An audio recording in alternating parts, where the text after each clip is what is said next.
Meeting में केजरीवाल राहुल को लेकर तनावपूर्ण माहौल बना था। ममता बनर्जी ने दोनों को समझाने की कोशिश की थी। अध्यादेश को लेकर राहुल से केजरीवाल मुलाकात करना चाह रहे थे। ममता ने कहा कि चाय पर बैठकर इस चीज का हल निकालें।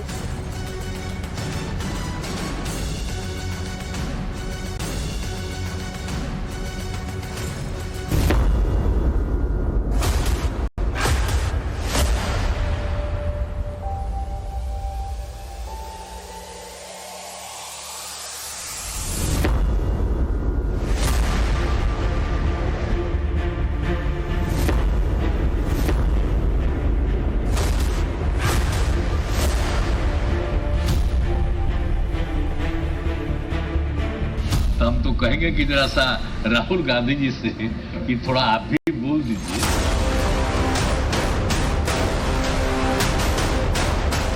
जैसा जैसा तय हुआ था ठीक वैसा वैसा दिखाने की भरपूर कोशिश की गई।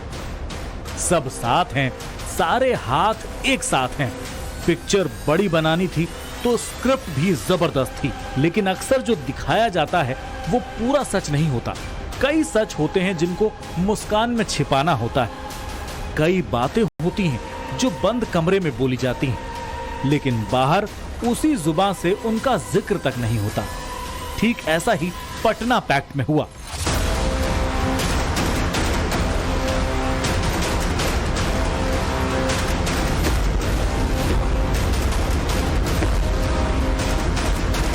जो कैमरे पर नहीं आया, जिसका जिक्र अखबारों तक में नहीं हुआ, मीटिंग के सीक्रेट्स को कैसे दबाया गया, उसका पूरा सच हम आपको दिखाएंगे। और इसी सच की तलाश में पिछले 24 घंटे से हमारी टीम काम पर लगी थी। मैं कल पटना में हुई विपक्ष की बैठक पे पूरे दौरान मौजूद था। बैठक के बाद प्रेस कॉन्फ्रेंस में कुछ बातें रखी गईं, लेकिन बैठक में बंद कमरे के अंदर क्या हुआ ये जान लेना बेहद जरूरी है। मैं कल पूरे दिन यहाँ विपक्षी एकता की बैठक को कवर कर रहा था।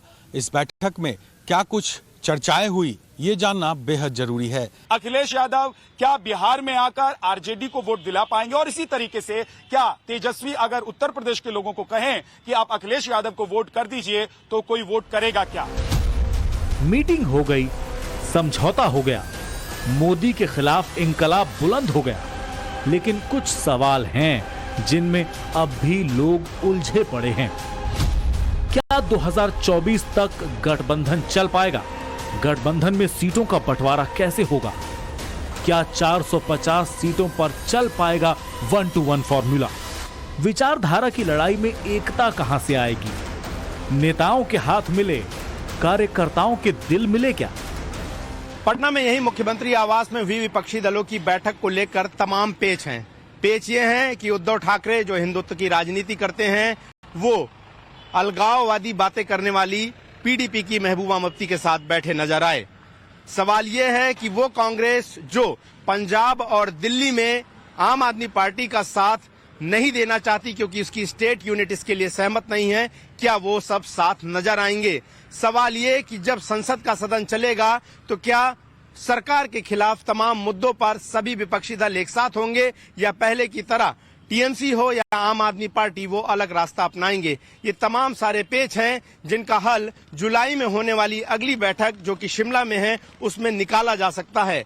लेकिन सवाल ये है कि अगर ये सभी विपक्षी दल अपने अपने राज्यों में सीट जीतने में कामयाब भी हो जाते हैं तो फिर प्रधानमंत्री का चेहरा कौन बनेगा, कौन त्याग करेगा और कौन लीड करेगा, इस बात को लेकर लड़ाई जाहिर तौर पर बनी रहेगी। लेकिन अभी जो मामला दिखाई दे रहा है उसमें कहीं न कहीं कांग्रेस खुद को सबसे बड़ी विपक्षी पार्टी होने के नाते ज्यादा तवज्जो की बात कर रही है, और यही बात है कि कई राजनीतिक दलों को मनी मन ये रास नहीं आ रहा है। पटना में जुटी 17 पार्टियों का एक ही सियासी मकसद था, 2024 में मोदी रोको अभियान। इसके लिए 450 सीटों पर 1-to-1 फॉर्मूले की बात हो रही है, लेकिन यह फॉर्मूला जमीन पर कैसे चल पाएगा, इसके लिए जो नेता पटना आए थे उनका वोट गणित भी समझना होगा। महागठबंधन में सबसे बड़ी पार्टी कांग्रेस है, जिसने 2019 में 53 सीटें जीती थी। दूसरी बड़ी पार्टी डीएमके को 24 सीट, 23 सीट जीतकर टीएमसी तीसरे नंबर पर रही। जबकि जेडीयू की 16, उद्धव गुट की शिवसेना के पास 7, एनसीपी के 5, समाजवादी पार्टी के 3, नेशनल कॉन्फ्रेंस और सीपीआईएम के 3-3, सीपीआई के 2, जेएमएम, आप, एआईयूडीएफ के 1-1 सांसद हैं। आरजेडी, पीडीपी, सीपीआईएमएल, आरएलडी के पास लोकसभा में सीटों का टोटा है। ऐसे में 17 विपक्षी पार्टी जो पटना में मौजूद थी, उनकी लोकसभा में कुल स्ट्रेंथ महज 142 है, यहां 1/3 से भी कम। और इस बार टारगेट है 450 सीटों का। लेकिन इस टारगेट को ये पार्टियां पूरा कैसे करेंगी, इसे समझने के लिए सबसे पहले बात लोकसभा में सबसे ज्यादा सीटें देने वाले प्रदेश यूपी की। लोकसभा की सबसे ज्यादा 80 सीटें यूपी में हैं। बैठक में यूपी से एकमात्र नेता अखिलेश आए थे। अखिलेश की मजबूरी है कि साथ बहुत जरूरी है। वो जानते हैं कि यूपी में कांग्रेस के लिए सीटें छोड़ना किसी सुसाइडल स्टेप से कम नहीं है। लेकिन अकेले लड़ेंगे तो हार भी मिलेगी और हमदर्दी देने वाला भी नहीं मिलेगा। यूपी से कांग्रेस की जमीन पूरी तरह गायब हो चुकी है। 2017 का प्रयोग भी अखिलेश को याद होगा, कैसे 2 लड़कों की जमानत जब्त हो गई थी। समाजवादी पार्टी और कांग्रेस का गठबंधन विधानसभा में 50 के आसपास सिमट गया था। 2019 में बीएसपी 38 और समाजवादी पार्टी 37 सीटों पर चुनाव लड़ी। बीएसपी को 10 सीट, जबकि समाजवादी पार्टी को 5 सीटों पर जीत मिली। मायावती को जहां पूरे 10 सीट का फायदा हुआ, तो वहीं गठबंधन के बावजूद अखिलेश यादव की पार्टी की सीटें न बढ़ी न घटी, उल्टे वोटों का नुकसान हो गया। बीएसपी के साथ गठबंधन कर समाजवादी पार्टी को 18.11% वोट मिले, जो 2014 के मुकाबले 4.5% करीब कम रहे, जबकि बीएसपी को वोट में कोई ज्यादा नुकसान नहीं हुआ। अब तक मायावती विपक्षी एकता से दूरी बनाकर रखी हुई हैं, लेकिन कांग्रेस की हालत पर तो दया आती है।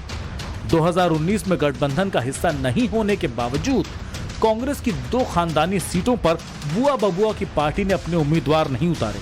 बावजूद इसके तत्कालीन कांग्रेस अध्यक्ष राहुल गांधी अपनी अमेठी सीट नहीं बचा पाए, और यही वजह है कि अमेठी से ही राहुल गांधी को करारी शिकस्त देने वाली स्मृति ईरानी कह रही हैं कि पटना में विपक्षी पार्टियों की मीटिंग महज स्वार्थ का गठबंधन है। स्वार्थ का ये गठबंधन जिसके निशाने पर है हिंदुस्तान, ये राजनीतिक दल जब भी इकट्ठे आए, भ्रष्टाचार लाए, परिवारवाद लाए और राष्ट्र की आर्थिक प्रगति को संकुचित करने का अपने संग आरोप लेते आए। 2019 में समाजवादी पार्टी की सीट तो बढ़ी नहीं, उल्टे नुकसान हो गया। ऐसे में यही सवाल हमारे रिपोर्टर विद्यानाथ झा ने वोटर्स से किया। अगर अखिलेश यादव कहें कि भैया आप आरजेडी को वोट दे दीजिए, जेडीयू को वोट दे दीजिए बिहार में, तो आप लोग देंगे क्या? नहीं। तो कैसे देंगे, किसको देंगे फिर? हम लोग देश की देखेंगे, ये लोकसभा चुनाव है। हाँ। जो देश के लिए कर रहा है उसको देंगे। तो मोदी जी के खिलाफ लड़ाई लड़ रहे हैं सब लोग। हाँ, तो लड़ने दीजिए। ये लोग फोटो खिंचाने के लिए आए थे। हाँ। ये लोग एकता करने के लिए नहीं आए थे। एकता करने के लिए नहीं आए थे। एकता होने से पहले अरविंद केजरीवाल निकल चुके हैं यहाँ से। हाँ। ये आप लोग समझ रहे हैं कि सिर्फ फोटो वाली केवल फोटो खिंचाया है, फोटो वाली मीटिंग थी बस। आरजेडी के जो नेता है तेजस्वी यादव या लालू यादव, वो उत्तर प्रदेश में जाके कहें कि भैया आप समाजवादी पार्टी को वोट दे दो, और समाजवादी पार्टी बिहार में आकर कहे कि आप आरजेडी और जेडीयू को वोट दे दो, तो ऐसा होगा क्या? ऐसा संभव नहीं है। वो अपना अपना सब जगह अपने अपने स्टेट में सबका अपना अपना पहचान रहती है। जो नेता जुटे थे, तो क्या लग रहा है कि सिर्फ फोटो खिंचाना एक मकसद था कि इन सबको एक दूसरे से फायदा भी होगा? एक दूसरे से फायदा ऊपर जा करके होगा, बिहार में किसी को फायदा होने वाला। बिहार में अब पटना में विपक्षी पार्टियों की प्रेस कॉन्फ्रेंस से आई इन तस्वीरों को जरा गौर से देखिए। एक तरफ ममता बनर्जी बैठी हुई हैं, तो दूसरी तरफ सीताराम येचुरी।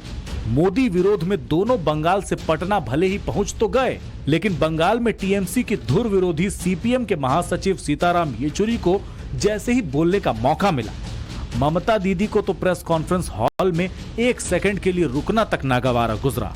अब सोचिए जरा, जब ट्रेलर ऐसा है तो फिल्म कैसी होगी। बंगाल में जुलाई में पंचायत चुनाव है।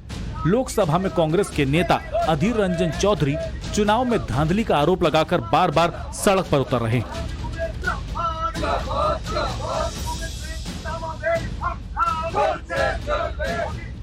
ममता सरकार पर सरकारी मशीनरी के बेजा इस्तेमाल का आरोप लगाकर अदालतों तक का रुख कर चुके हैं।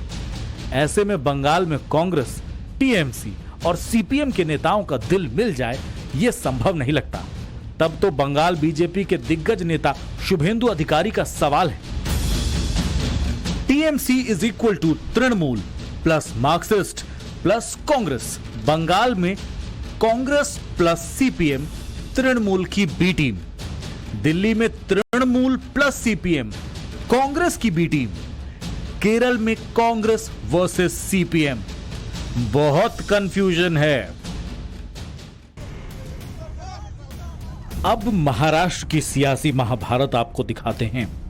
यूपी के बाद लोकसभा में सबसे ज्यादा सांसदों को भेजने वाला राज्य। 2019 में बीजेपी के रथ पर सवार होकर वोट मांगने वाले उद्धव इस बार अकेले पड़ गए हैं।